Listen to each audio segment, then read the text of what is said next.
দ্বিতীয়ত হচ্ছে দুটো প্রামাণ্যচিত্র নিয়ে আমার যথেষ্ট অবজারভেশন আছে। সেটা হলো যে এই ধরনের প্রামাণ্যচিত্র যথেষ্ট গবেষণা করে অনেক দায়িত্ব নিয়ে করতে হয়।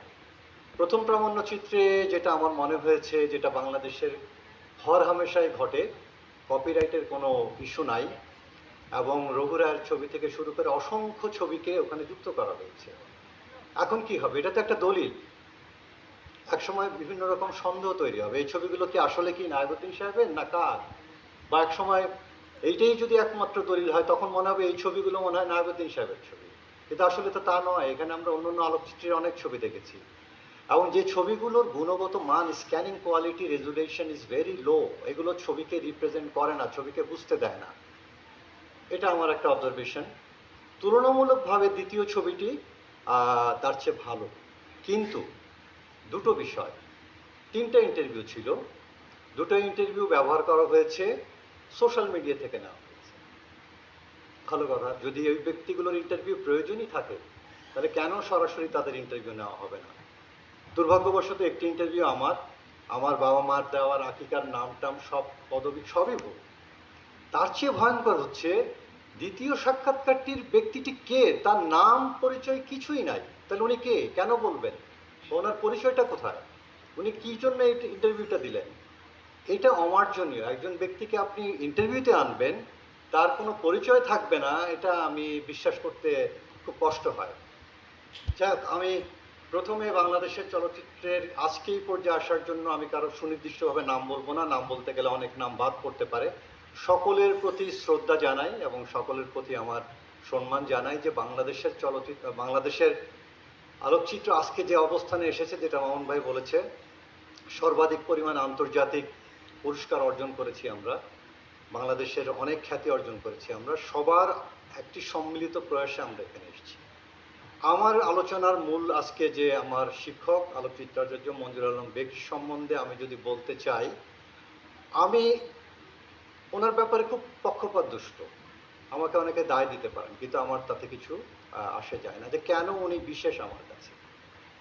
আমরা যদি একটু বুঝতে হবে বাংলাদেশের প্রেক্ষাপটটা, বাংলাদেশের ফটোগ্রাফিটা কোন পর্যায়ে কোথা থেকে আসলো এবং কিভাবে উনি কেন আলাদা। অনেকেই ব্যক্তি পর্যায়ে তার আলোকচিত্রকে চর্চা করেছেন, দেশকে কন্ট্রিবিউট করেছেন, ফটোগ্রাফিতে কন্ট্রিবিউট করেছেন। আমরা নিশ্চয়ই সবাই জানি যে 1839 সালে দাগুয়ারের ছবির যে জন্ম দেয় বা সৃষ্টি হয়, তার বয়স কিন্তু 200 বছরও এখনো হয়নি। ফটোগ্রাফি পৃথিবীর সবচেয়ে একটা নবীন শিল্প মাধ্যম হিসেবে আমরা চিহ্নিত করে থাকি। এবং আমাদের যে প্রেক্ষাপটটা বুঝতে হবে, ব্রিটিশ উপনিবেশের কারণে কিন্তু ফটোগ্রাফি 1 বছরের মধ্যেই ভারত মহাদেশে চলে আসে, কারণ তখন ব্রিটিশরা এখানে তারা ক্ষমতায় ছিল এবং তাদের যে লক্ষ্যটা ছিল যে তাদের শাসন শোষণের হাতিয়ার হিসাবে ফটোগ্রাফিকে যতটা ব্যবহার করার তারা করেছে। কিন্তু আমাদের মনে রাখতে হবে এর মধ্যেও কিন্তু আমরা রাজা দয়ালের মতো ফটোগ্রাফারকে আমরা পাই, বের হয়ে আসছে, নেটিভ ইন্ডিয়ান হিসেবে তারা বের হয়ে আসছে। কিন্তু ফটোগ্রাফিক যে একটা আন্দোলন, সেটা যদি আমরা বলি, আমরা প্রথম দেখি 1857 সালে মাদ্রাজে যে প্রথম ইন্ডিয়ান ফটোগ্রাফিক সোসাইটি। 1857 সালে ভারতবর্ষে ফটোগ্রাফিক সোসাইটি হওয়ার 100 বছরের মধ্যেও বাংলাদেশে বা পাকিস্তানে, তৎকালীন পাকিস্তানে কোনো সোসাইটি হয়নি। তাহলে বুঝতে হবে যে ফটোগ্রাফিটা কতটা পেছনে ছিল। আমরা জানতে পারি যে 1950-এর দিকে একটা পাকিস্তানি ফটোগ্রাফিক সোসাইটি হয়, তো সেটাও কারা, খুব আমলা শৌখিন মানুষরা মিলে একটা সোসাইটি করে। আমি তিনটা সনের কথা বলবো, 1960, 1974, 1975। এই 3টা বছরের কারণে মঞ্জুর আলম বেগ এই বাংলাদেশের ফটোগ্রাফিক আন্দোলনে ভিন্ন। কেন? 1960 সালে উনি ব্রেগাড প্রতিষ্ঠা করেন। 1974 সালে উনি আধুনিক ফটোগ্রাফি নামে একটি অসাধারণ বই লেখেন। 1975 কেন? ফটোগ্রাফিক সোসাইটি উনি প্রতিষ্ঠা করেন। এই 3টি মাইলস্টোন বাংলাদেশের গোটা আলোকচিত্রের ইতিহাস এবং আজকের যে অবস্থান, এর ভিত্তিটা কিন্তু এই 3টা পিলারের উপরে ছিল। অনেকে বইটার বিষয়ে ওইভাবে আলোচনা করে না। আমার শিক্ষকতা করার কারণে, পেশাগত কারণে আমি পৃথিবীর বলতে পারেন মোটামুটি সব ধরনের ফটোগ্রাফির বই পড়েছি, কিন্তু আধুনিক ফটোগ্রাফির মতো এত ভালো মানের বই আমি পাইনি কখনো। একটা কারিগরি বিষয় বা নান্দনিক বিষয়কে এত সহজ সরল ভাষায়, আমি কম্পোজিশন নিয়ে বহু লেখা পড়েছি, কিন্তু ওনার এই কম্পোজিশনের কয়েকটা পাতার যে লেখা, এটার এরকম অসাধারণ লেখা আমি কোথাও পড়িনি, বা আমার আমার মাথায় যেটা ঢুকেছে এটা কখন আর বের হয়নি। এই 3টি বছর 3টি সময় বাংলাদেশের গোটা ফটোগ্রাফিক আন্দোলনকে একটা ভিত্তির উপর দাঁড় করিয়েছে। ওনার বিশেষত্ব প্রধানত কি, অন্যরা যার যার মতো করে তার ফটোগ্রাফিক বিষয়টাকে চর্চা করেছেন। ওনার বিষয় ছিল আমি একা করব না, অন্যদেরকে নিয়ে আমি সামনে যাব, বা অন্যদেরকে যুক্ত করার প্রয়োজনীয়তাটা উনি উপলব্ধি করেছিলেন।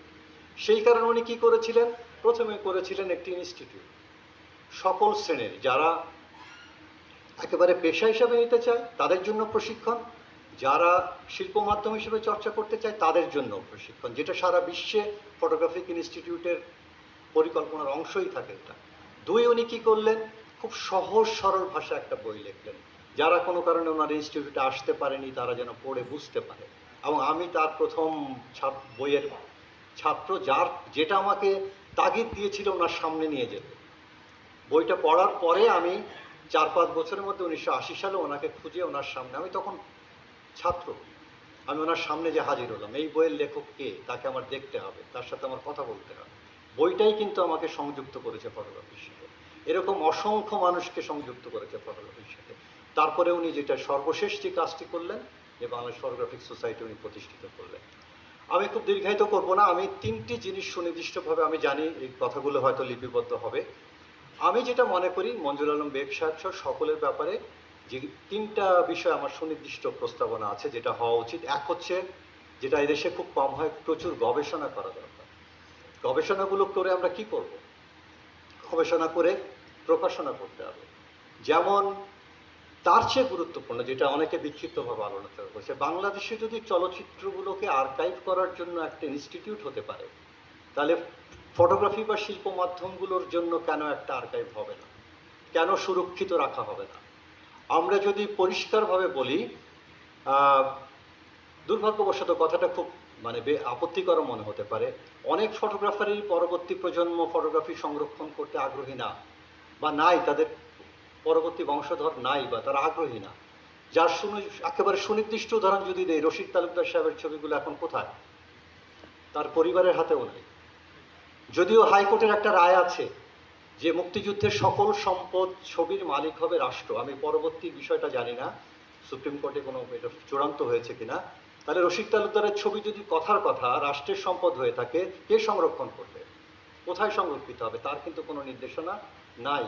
সেহেতু আমি মনে করি, বেক্সারের কথাই বলি, ইমতির পরে বেক্সারের এই ডায়েরি, এই লেখা, এই ছবি কোথায় যাবে আমরা জানি না, কিন্তু আমি যথেষ্ট সন্দিহান এগুলো কোথায় থাকবে আমরা বলতে পারি না।